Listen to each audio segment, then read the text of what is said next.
Film making हे थोडंसं passion म्हणून आहे, कुठे कुठे समजायला लागलं होतं गेल्या 7-8 वर्षापूर्वीच. सो मी काही अगोदर शॉर्ट फिल्म बनवल्या होत्या आणि ज्यावेळेस त्या शॉर्ट फिल्म मी जागतिक स्तरावरती मी ज्यावेळेस नेल्या होत्या त्यावेळेस मला काही विचित्र अनुभव आले होते. इंडियाच्या फिल्म्स मेकिंगला किंवा इंडियाच्या फिल्म्सला ते बाहेरचे जे लोक असतात त्यांना मी माझी फिल्मची पिच करवतो शॉर्ट फिल्म कॉर्नरमध्ये कान्सला. त्यावेळेस युकेच्या ग्रोसला मी पिच करवतो. दॅट टाइम ही आज मी की ज्यावेळेस मी बोललो की बाबा अशाची फिल्म येऊन बघा.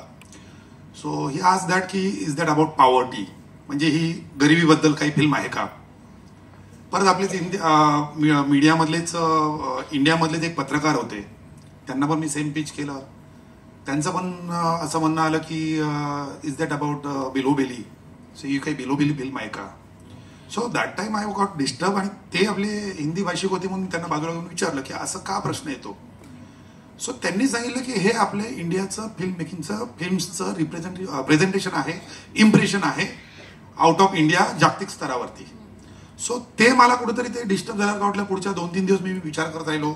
मी बऱ्याचशा फिल्म्स पण बघत होतो. दिवसाला मी 3-3, 4-4 फिल्म बघत होतो. मी एकटाच गेलो होतो आणि जवळजवळ मी 14 दिवस होतो तिथे.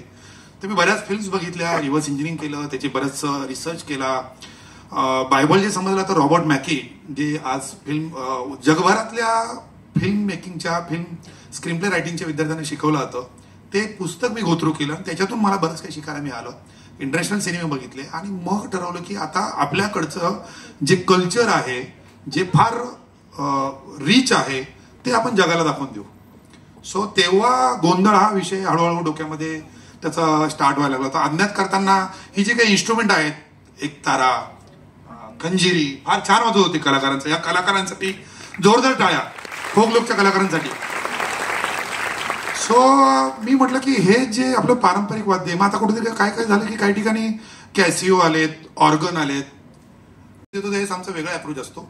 मराठीचा रिव्ह्यू देतो त्यावेळेस आम्ही जुने 5 मराठी पिक्चरच्या हिशोबाने हा रिव्ह्यू देतो.